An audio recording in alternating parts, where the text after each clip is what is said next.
Hello, everybody, and welcome to another edition of the HurryUp Podcast. My name is Anthony, and I'm here with my friend Adam. Hey. And we're going to be doing this again. We're back after several issues, mostly PC and recording. We're back to do this again.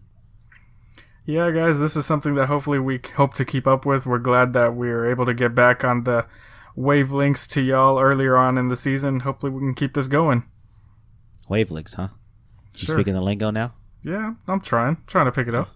All right, well, today we got a pretty good episode, I think, for you guys. We're going to be recapping week one since we missed it, and week two, and just going over some general news. So let's get right into it.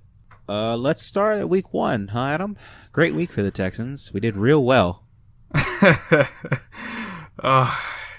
Man, that was everything that wasn't supposed to happen happened. The whole Houston Strong, the vibe where we were supposed to come out swinging and just fell flat.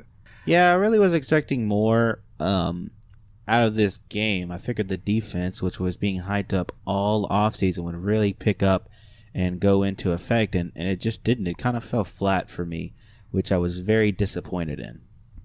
Yeah, but I mean, it just came down to the Jaguars have had the pieces, but it's just a matter of when and if they were going to be able to put them together. And Tom Coughlin and Doug Marrone have shown that they're doing an okay job with things. Yeah, and I think one of the main keys to success that I think that even going into game two that I saw was that their run defense is not great. That's probably one of the weakest parts of this defense right now, that front line, especially with Will Fork. You know, he didn't get a lot of stats, a lot of like sacks and stuff like that, but you forget how valuable he was at stopping the run, and with Fournette running all over us, and then going into the next game where we got run over again, it just didn't. That's one of the areas that I see that we should probably work at to get more better, and also the corner as well. The corners played terrible in this game. Even Blake Bortles, who did not have a very good game, just kind of passed all over our receivers when he needed to. Our defensive front as a whole just wasn't able to put the ample pressure that I was thinking Mike Vrabel would do in his debut as our defensive coordinator. We didn't even lay a sack on Blake Bortles, and Blake Bortles is not your top tier passer. No, and that line gave us a lot of fits too. I mean, it was an all-around terrible game. Of course, this terrible game led into some decisions that were questionable, as in coming out of the second half and putting your rookie quarterback, who you've said isn't going to start, and have talked up this guy, Tom Savage, the whole offseason. And then in the classic Bill O'Brien fashion, you've kind of just said, forget that. We're just going to go ahead and put him in, which I was definitely worried about in game one. I knew at some point he was going to start. I want him to start. I didn't want him to start this soon, though, especially not being thrown into it. I was kind of hoping he would get his debut as he should and be given a couple of days' notice, be the starter, not thrown into the fire at halftime. I mean, he made stuff happen, but I think that was just him kind of catching the defense off balance, because after that initial touchdown drive, he just kind of stalled out, and you could even argue in that touchdown drive, he threw an interception, but was waved off due to a penalty. So, I mean... Yeah, and what I would say is, do you think that it was right to put Watson in, or do you think that Tom Savage didn't have the necessary pieces with a terrible offensive line, as per quota at this point for the Texans, and even some of his wideouts not giving him any help at all? Like, I saw DeAndre, there was a couple passes he probably should have catched from Tom Savage, but he just didn't. And then you have a lot of course, the people that went out with injuries, and then of course not having Strong in there and having Braxton Miller have to step up in the big spot. Yeah, there were a lot of drops for sure. Tom's a very accurate passer as a whole. He's not too aggressive whenever he's given the starter role. I've noticed it seems like whenever the role's been taken from him or he's just thrown into the game, he's a lot more loose with the ball. Like last year whenever he was put in to take over for Brock against the Jags, he was just kind of letting it rip. and we didn't really see that too much. He was very stiff in the pocket. He wasn't moving around. He was holding on to the ball for way too long, way longer than I would have liked. And I even saw some of that in Watson going into that second half from him too. All around, it just wasn't a very good game for us. And then of course we move on to week 2, which was considerably better. There was something about this game that still seemed off to me, and it felt very much like the Bengals game of last year, where it was very field goal heavy, or field goal heavy, and a very low scoring defensive, if you can call it that, game. What's sad is you want to give credit to the defense, but how much of it was really the defense or just the crappy offenses is what it comes down to. And that's what I was thinking too. Like, I wanted to say this was a defensive effort, but I don't know if it was a defensive effort because the offense was just terrible. Now our defense did do some work. It did a lot of good things, shutting down everybody for Andy Dalton, covering everybody up, even when KJ went out with an injury. And Joseph for a while. Yeah, him going out with an injury. They really stepped up. But I don't know how much of it was the Bengals defense is what the questionable part is, because our offense really was not, it was very stagnant sometimes. Besides that one play from Watson, where the amazing play, probably the highlight of this game, highlight of the season so far, definitely, where he just ran right into the end zone, right through a bunch of tackles that would have got him. Other than that, I mean, it was very stagnant. It kind of moved. It moved into field goal range enough to get 13 or the however many points. But I don't know. It just was an all-around not great game. No, I mean, I agree. How hard do you really need to work when you saw the week prior the Bengals got shut down? I mean, completely. Yeah, I mean, there was the stat that they haven't had a touchdown in, 8 quarters or something like that? 8 quarters, yeah, they still haven't. That's ridiculous. They got their offensive coordinator fired on top of it. They sure did. So, I mean, now, while it wasn't a very good litany test for the Texans and that defense, it still kind of got him some fresh legs, got him some more experience in the starting role, and it was a benchmark of things to come, I think. Hopefully. I mean, next week is New England, so we'll see how that goes. That'll be a real litany test for them. But at least we can kind of enjoy the 1-1, mark right now.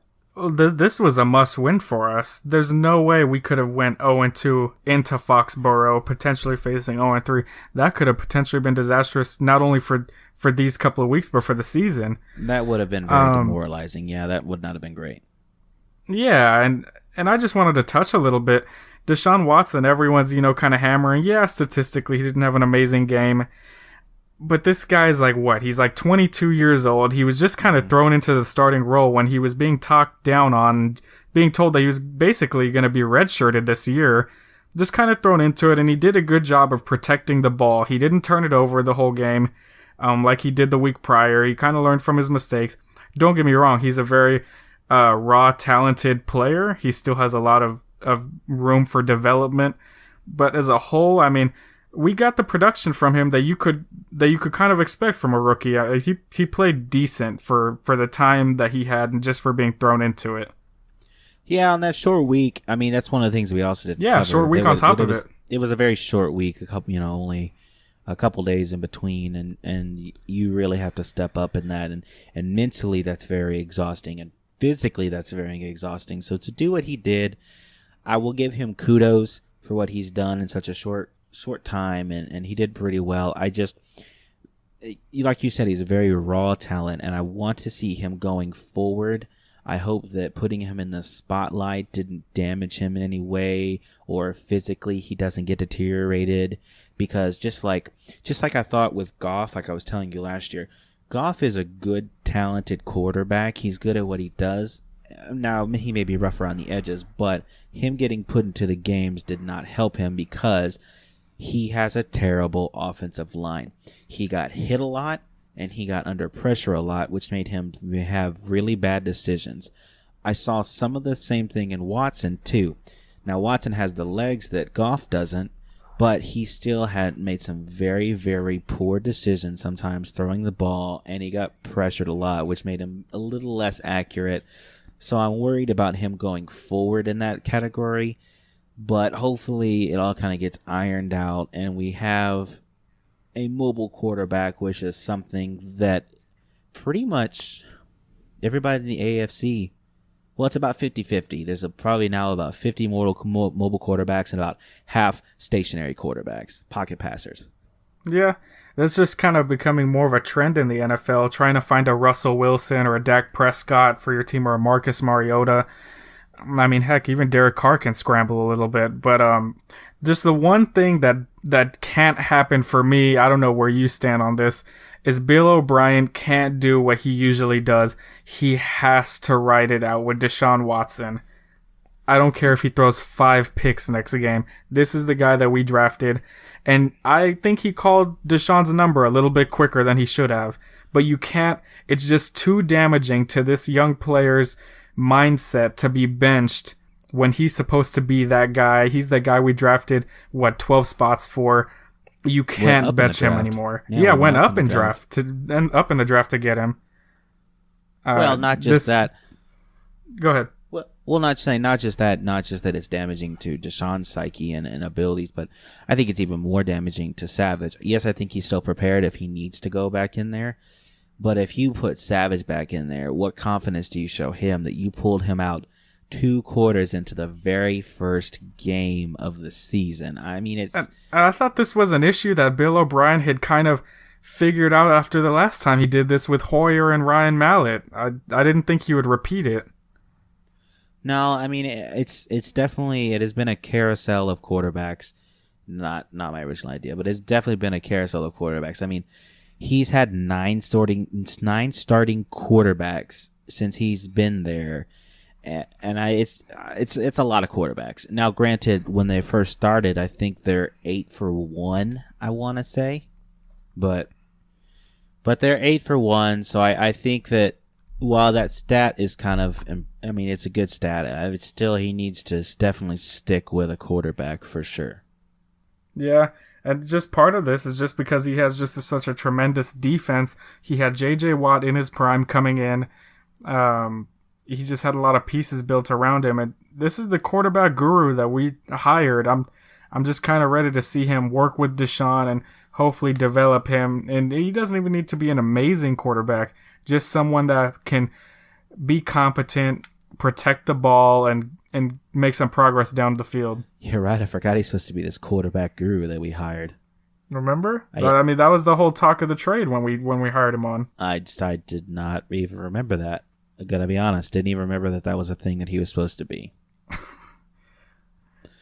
So, if we go the typical Bill O'Brien and we go 9-7, do you think he's still on the hot seat, or do you think he has to ride out this young quarterback a little more? I think if he makes another quarterback change, I think he might seal his fate. But if he rides I don't think Bob McNair wants to see that anymore. But if he rides out Deshaun, at least until he proves what he is, he's probably safe. Probably. Yeah, I mean, to be fair, Deshaun, you got to give him some time. You can't just expect Deshaun to just lead us to the playoffs, sadly. I wouldn't say we're definitely not in rebuild mode, but you've got to be patient with the kid at the same token. Yeah, I agree. I mean, for the most part, it's still a really young defense. Not necessarily the line, but the quarterback. You have Deshaun. You have Lamar Miller, who, yes, is kind of an older back, but he's still good. You have Devontae Foreman coming in, which we'll get to him in a little bit. And some of your receivers, like Braxton and Miller, are paired with Hopkins, who is a little older, not too terribly young, still really in his prime. But it's still this kind of younger offense that kind of needs to all grow together, I think. And especially when Fuller comes back next year, it'll all hopefully grow into a pretty good offense. Is the idea. Yeah. Well, when he got injured, they were saying it was at earliest a 4-week injury. So hopefully we're lucky we'll get him back by mid-October or something. Hopefully. I still haven't heard really anything about him. Yeah. And then going back to Foreman, I did you like what you saw out of him? Is what I get. Did you like what you saw? I like him so much more than I like Alfred Blue. That is the exact thing I was thinking. I was thinking he has that number 2 spot, right? Yeah. What's Blue doing right now? Is he hurt? What's wrong with Blue? I think he is hurt. I don't remember exactly what's going on with him, but I believe he's hurt for the moment. Yeah, there was points in time where he had more yardage than Lamar Miller in that Week 2 game against the Bengals. And I'm not saying, he's got to be the starter. I mean, I think eventually he may be able to supplant him for that position, just given his age. And, it's a running back league as well. They just don't last very long. Their shelf life hits around what would you say, upper 20s, 30? Yeah, it's rare for him to play. It's rare for them to play into their 30s, I think. Yeah, because, Adrian Peterson right now is 32, and you can just see the rust that's on him right now. Yeah, it says right here, Alfred Blue is currently out with some kind of high ankle sprain, it looks like. So that's what Alfred Blue's doing right now. But, I like Fuller. I think he's definitely going to take that number 2 spot, if rather sooner rather than later. And I was even talking to another guy. He had said that even Lamar didn't look very good in these last 2 games, and I would kind of agree. Devontae Foreman has definitely been the star back so far. Now he's not like a Hunt or a Foreman, the ones that are doing really good right now, the ones that are getting all the yardage, but he definitely showed a lot of promise, even more sometimes than Lamar Miller. Yeah, like I said, if something were to happen or where Lamar Miller gets gassed, or last year that's all it was, is that he just wasn't used to that heavy workload. He was getting a little banged up towards the end of the year. I'm perfectly fine with giving Foreman some more snaps. Foreman's shown that he's more proven. He can handle the workload. I'm thrilled with the draft pick of Foreman. I am. Well, our top picks I'm really happy with for the moment, for sure. Yeah, Blue can go ahead and fight Tyler Ervin for that 3rd spot, or Tyler Ervin's even working out of the slot right now just to get some snaps. Well, yeah, because like we mentioned earlier, all of our tight ends have pretty much vanished, so we have to come up with something to fill in the gap. Yeah. The injury, we've had a lot of injury bugs for some reason, especially on the tight end. I don't know what happened where we had 3 successive tight ends go out. I don't even know how you do that. All with concussions. All with concussions, man. It's ridiculous. Week 1, Cushing had a concussion. Yeah, well, Cushing has a lot of other problems too that we'll get into later, but that's a whole different subject. Looking at its stats so far for on defense, we are 7th for yards on defense and 7th for passing yards. So it definitely has been a good turnaround. I like where we're going. The defense part, maybe run defense, bulk up a little bit, and then maybe some of our corners, like KJ, dude, he needs to step up. I just kind of wish that KJ had a little bit more muscle on him. He's just a very slender running cornerback that can keep up with them sometimes, but his size kind of does him to a fault. Well, the problem that I've seen with him is that you're right, he's not very bulky, so you need to use your speed and small size to your advantage. Play off your receiver, get real close to him, and work the ball. You have good ball skills to either knock it out or get a hand in there. But he doesn't. He plays that position like he's a bulkier corner and tries to out-muscle the receiver instead of playing for the ball. And with his size, that's not really going to do him any favors.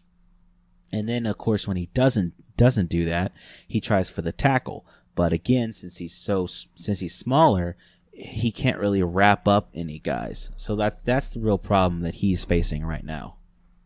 Yeah, I agree. I'm just hoping that he can get back from this injury soon, because I don't even know how long Jonathan Joseph is out. Our secondary is kind of hurting right now. We're getting very thin in places, which is not good this early in the year, for sure. Kareem came up big. We're going to need him to keep playing a big part. But Kareem had a good game. He tied J.J. Watt for the most tackles in the game. Came up with that forced fumble. Yeah, he had a lot of good stuff happening. We need to keep this defensive effort up throughout the year and hopefully minimize injuries. You got anything else on those last two games? No, nothing much for me. Okay. So let's now jump over to some Houston news. We're going to talk about just various articles and stuff we got going on. First up, speaking of a terrible offensive line, we have to talk about a holdout. Yeah, Dwayne Brown's trying to get a bigger contract, and to be honest with you, he's a decent offensive lineman. Let's be honest, we didn't give DeAndre Hopkins his due last offseason, his payday, and to be honest with you, I don't think Dwayne Brown deserves it. Not the money that he's asking. He hasn't shown to me that he's worth the price tag that he's asking for sure. Now, do we need more people? Of course. Our offensive line is very thin. We had to switch around people to even work this last game. But do I think we should cave in and give him the money he wants or do this holdout? No. If we're not going to pay Hopkins, we're not going to pay a tackle. That's just not how it's going to go. And like you said, Adam, we're very good about paying our people. We're good at paying them for the most part. I can't think of a big name player or a guy that we've highly invested in that hasn't really gotten a payday. I mean, even as far back as Arian Foster, Cushing got his payday. Hopkins just got his. Watt got his. Everyone's pretty much gotten their due going into the last year of your contract. You've just got to wait your turn. This is the deal that you inked a few years back, and you've got to play it out. Yeah, I mean, also another factor to think is that the dude is 32. Yeah. Which is kind of getting up there. And he was hurt last year, too. And he's also very, very injury prone. He's getting more injury prone because he's getting older and a lot of other factors. So, is there a specific on how much he's asking for? Nothing that I had heard. I know there were some reports saying that he's going to report back after the bye week for sure, even if he doesn't get a deal regardless. Honestly, those issues we've had with our offensive line those first 2 weeks would not have been solved if he was there. He may have helped on a couple of plays, sure, but I would just say ride it out and see when he comes back. Yeah, Dwayne Brown is not soloing that line in any capacity at all. We gave up 10 sacks week 1. He's not diminishing all 10 of those sacks. Nope, sure isn't. Speaking of another guy, we got to talk about Cushing. Unfortunately, man, it's a very side that I'm not happy with. So, if you don't know, Cushing has been suspended 10 games for illegal substance, for violating that conduct, and it's very sad to hear that's happening because he would be a very added benefit to this defense. But on the other hand, just like Dwayne Brown, he's getting a lot older. He's also a lot more injury prone the last couple of seasons. I mean, I don't know if you remember, but he was even injured. He got injured the first game of this season. And then last season, he also got injured on the first game of that season. I did forget about last year. That is right. Mm-hmm, he did get injured in the first game of last year, too. Trust me, I was there. I saw it. He's on the decline. I still think he's worth something if you want to trade him or ride him out, either way. But he's definitely on, I would think, the back half of his career, unfortunately. I'm sorry, but I'm selling my stock on Brian Cushing. He's just a guy that Zach Cunningham came in, he started, he got a few tackles. He looked pretty solid for a guy that him, in addition to Bernardrick McKinney, are going to be the future of that middle linebacker spot. This is the second go-around, and I was reading if he gets caught a third time that he'd be sanctioned potentially up to 2 years.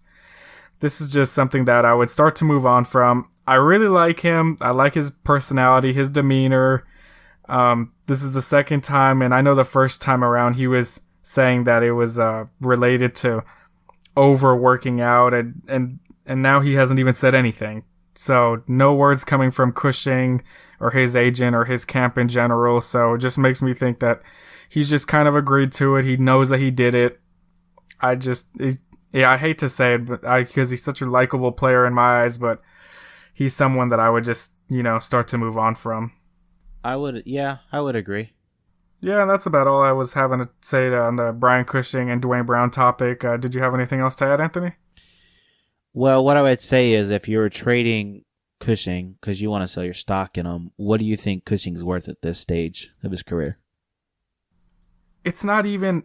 I mean, sure, if we could get something, we can get something, that'd be awesome, but he's getting paid about $10 million a year. He's making a lot of money. If you got to, he's at this age where maybe even looking to cut him just to get him gone completely, free up a little bit of cap space. You've got Zach Cunningham and Bernard McKinney on their rookie deals. I mean, if you can find a trade, great, but when it comes down to it, you might even look at cutting him completely. Yeah, but I think he's worth something. So if we were trying to get, what I was trying to say is, if we were trying to get something out of Brian Cushing, what do you think Brian Cushing's worth? I'm sure there's a couple of veteran teams that would like to add some depth out there, and he's some good depth. I would say maybe like a 4th round pick, 5th. I'd take a 4th or a 5th.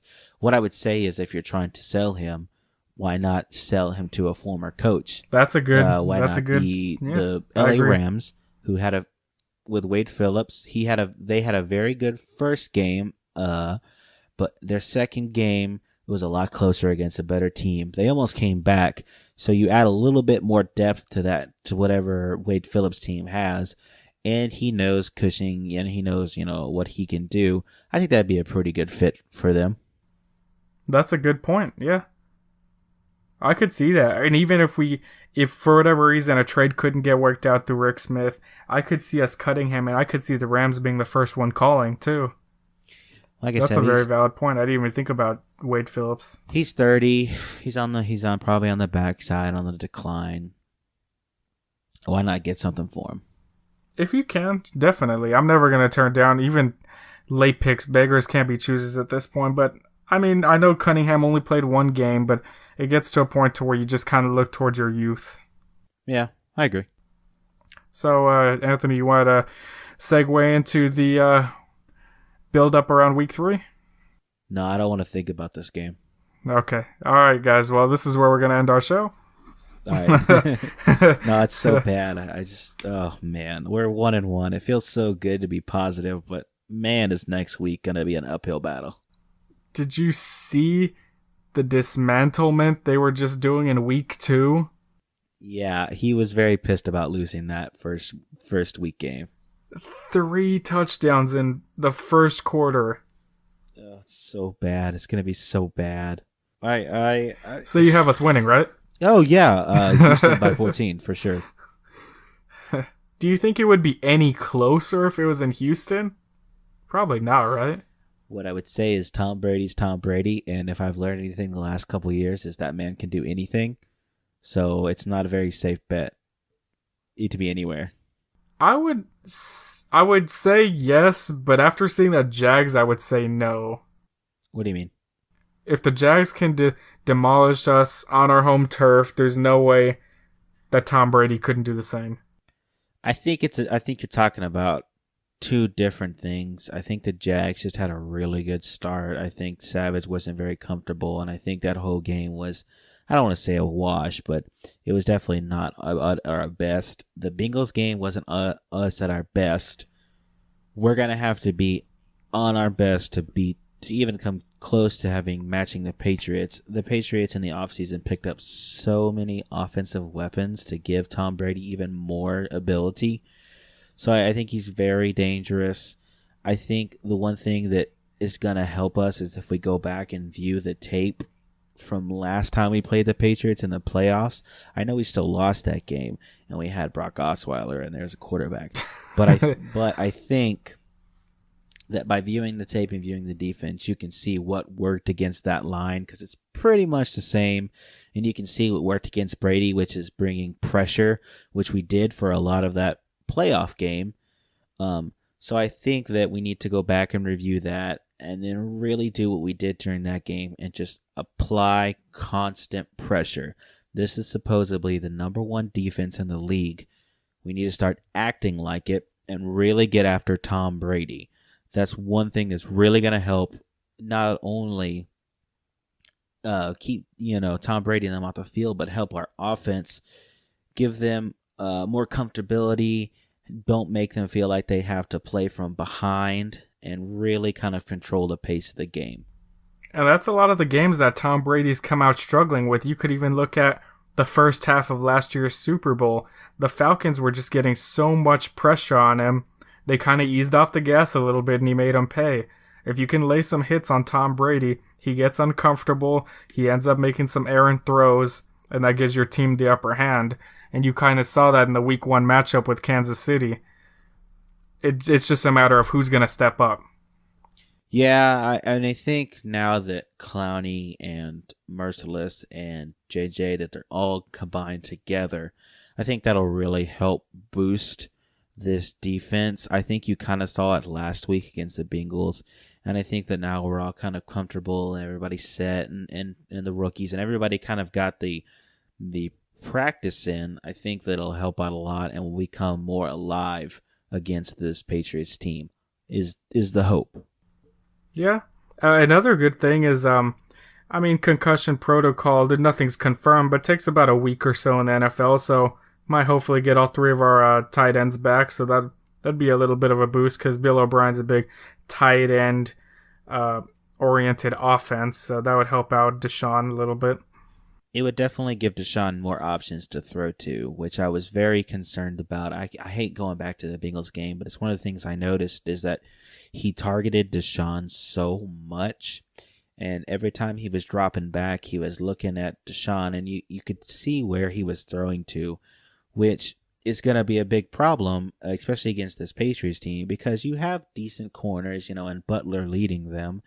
So I think if he needs to stop doing stuff like that, and if we can get more options for him to throw to, that's only going to help him. Plus, if we get the tight ends back, that'll help with more of the blocking and chip blocking and stuff like that. That'll open up more room for Lamar Miller to run and Devontae Foreman to run. Yeah, I would definitely like us to get the backs moving and get them flowing early on in the game. Hopefully not having to rely too much on Deshaun's arm. Or legs, true. I don't want to tire him out too soon. I'm really hoping that we can get Lamar going. I'm just kind of concerned. How is this going to work in Foxborough? He's been in big games. He's at the Alabama championship game when he was playing for Clemson. So him having composure is not the question. It's how is he going to perform in Foxborough, because Bill Belichick can solve anything. He didn't necessarily come out swinging, I guess is what I'm trying to get at, against the Bengals. So how much can we really expect of him against the Bill Belichick Patriots? That is one thing to be very concerned about, especially because that stadium is very loud and they really do mess with the opposing teams. What I would say to that is that since it's a blessing but a curse to have such a short game back to back. Yes, in the meantime, you don't have a very limited time to practice and heal up. But luckily, since he has had that Thursday game, he will have more time to prepare, to loosen up, and to get right with this offense becoming the starter. He will have more time to kind of do that, and I think that will help him prepare a little bit more going into a mountain of a challenge he's going to have to overcome. How many points do you think they're going to score? I want to say 21 is my first gut instinct. I think that there'll be a couple scores from our running backs, and I think he'll probably toss it in for one. How many think the Patriots are going to get? I mean, after this last week, I don't know. There's no telling. 30s? All I'm trying to move towards is how efficient do you think this defense has become with Vrabel taking over as opposed to having Crennel fully working on it, other than now he's just an assistant? Well, I told you we were 7th in the league for passing yards total, so I don't know. It's Tom Brady. But to be fair, that's Blake Bortles and Andy Dalton. That is the problem. To be fair, it's Tom Brady and all the weapons he has. I could see them probably scoring somewhere in the 30s. Probably 34 is probably the score I'm going to put. So if I had to score it, probably like 34-21 maybe is what I could see. Getting some early pressure on, but then the defense is going to get tired because they're going to be out there for so long because the offense is going to struggle and stall out, and it's going to give Tom Brady more time to be on the field and wear a defense out, and eventually by the end we're going to be gassed and he's going to be scoring all over us. Deshaun is my guy. I am all on Deshaun's bandwagon. You're on Brock Osweiler's bandwagon too, I'd like to point out. I'm just a fan of the Texans. And yes, I probably let my heart speak a little bit more than it should as opposed to my brain.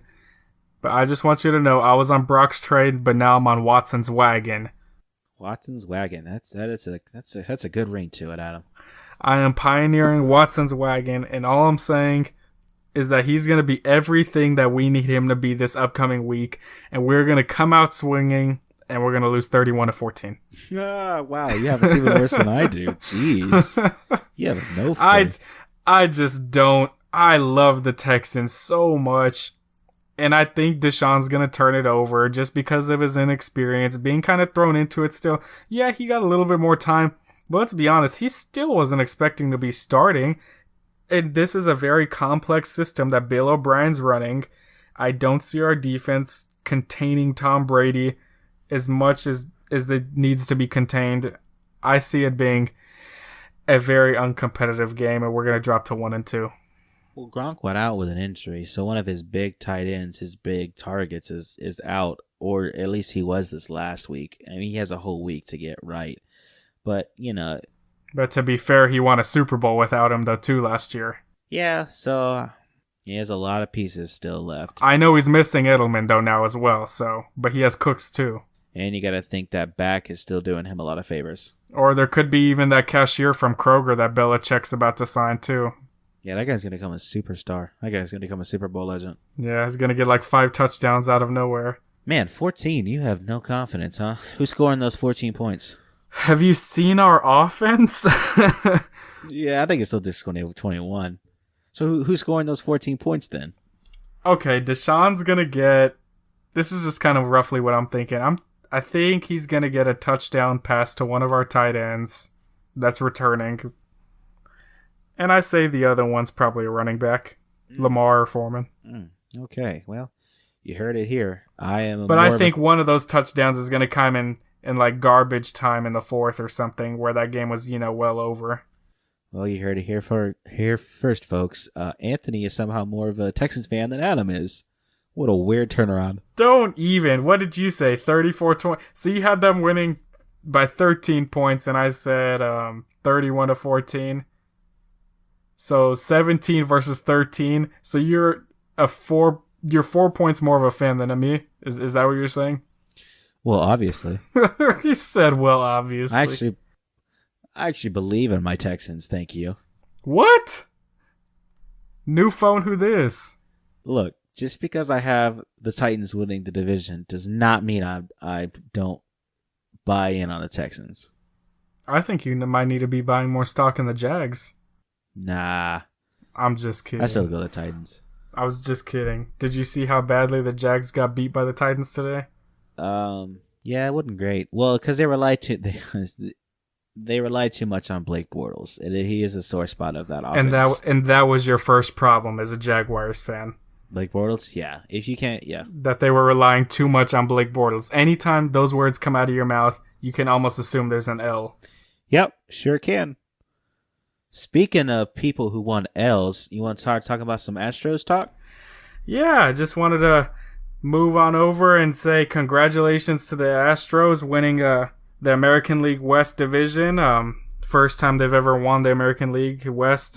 They've only been in the division for a few years now, but first time winning the division in general in 16 years. So signing Verlander from that trade over from Detroit is really kind of giving us the momentum we need, and hopefully we can push forward to the playoffs and make some noise. But I know Cleveland's kind of playing some good baseball right now, so hopefully we can keep it up.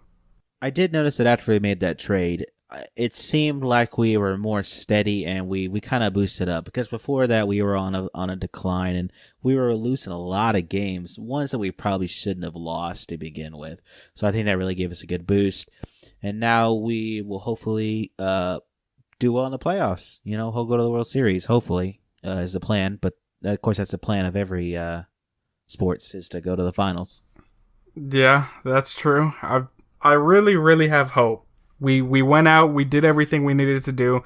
We shelled out the money. We signed Beltran. We signed Josh Reddick. I mean, we're fairly healthy now as a whole going into the last couple of weeks of the season. We made the big trade for Verlander. We've got Cameron Maybin from the Angels. I'd like to see us really build off of some of those moves that we made this year and hopefully make an exciting run for the pennant. Hopefully. Another thing I kind of wanted to touch on as the Rockets, ironically, they were going to be sold from Leslie Alexander as he put them up for sale in July, but no one had anticipated that the Rockets would sell for the highest recorded deal ever sold for a team. Do you know how much that is? No, I have no idea. No $2.2 billion. It's a lot. I could do a lot of things with $2.2 billion. We sold it to a local Houston billionaire. I was reading up, and apparently his net worth is only about... I say only. Yeah, I'm sorry, Adam. I forgot billions is only. But his net worth is about $2.8 billion. So it's kind of crazy to see that he spent 71% of his net worth on a team. Just kind of shows how all in he is, and hopefully we can build. And I know it's a tough hill to climb, but hopefully, catch the Warriors. Probably not, but hopefully that'd be nice. Well, the only thing I would worry about is something like this, is that how committed is he to building a team is the only thing I'd be worried about, and how much is he committed to flipping them for a profit. Like you were saying, yes, he spent 71% of his net worth, but he can flip the Rockets, and with ticket sales, concessions, everything, he can make a pretty good bank flipping that team. But how committed is he to actually winning? Ownership in general is very profitable. It's one of those investments that once you make, you pretty much guaranteed to profit at the end whenever you're done selling. I agree. Hopefully he's not looking at this just as a businessman standpoint. Another kind of fun fact is whenever Leslie Alexander bought the team, he paid $85 million, and the new owner, Tillman Fertitta, put in a bid for $81 million. So he lost out the bid on $4 million, and now he had to pay $2.2 billion. It's just kind of crazy how life works like that. Ooh, he got priced right pretty hard. Yeah. He did get priced right. But that was all the talk for the Rockets. Not too much going on in the offseason. Another congratulations to the Astros winning the pennant. Hopefully they can win the whole thing. Anthony, do you have any more comments about this week's edition? No, that's it. I want to thank everybody, if there's anybody, for listening to us for this last 40... I like how you said if there's anybody. Oh, let's be honest. That's great. Let's be honest. But I want to thank everybody for listening. Adam, if you want to tell them where they can follow us and do all the stuff. Yeah, follow us on social media, guys. Keep it up. We're trying to get a bigger following than we have, as everyone is. But follow us on Twitter at @the_HurryUp, on Facebook page like us on our Facebook page at the HurryUp, and just keep listening, guys. Hopefully we keep this thing going, and we really enjoy doing this. This is a fun thing for us, and we really would like to hear some feedback. So anything y'all have, just add us on social media, and we'll respond. One thing I want to say real quick: if you got anything you want us to put in the show, anything you want us to talk about, segments, stuff like that, let us know on our social media. We're trying to grow this thing, and we're trying to make it more oriented to the listeners. So if you got anything like that, just let us know and we'll try to incorporate. Because this is all this really is.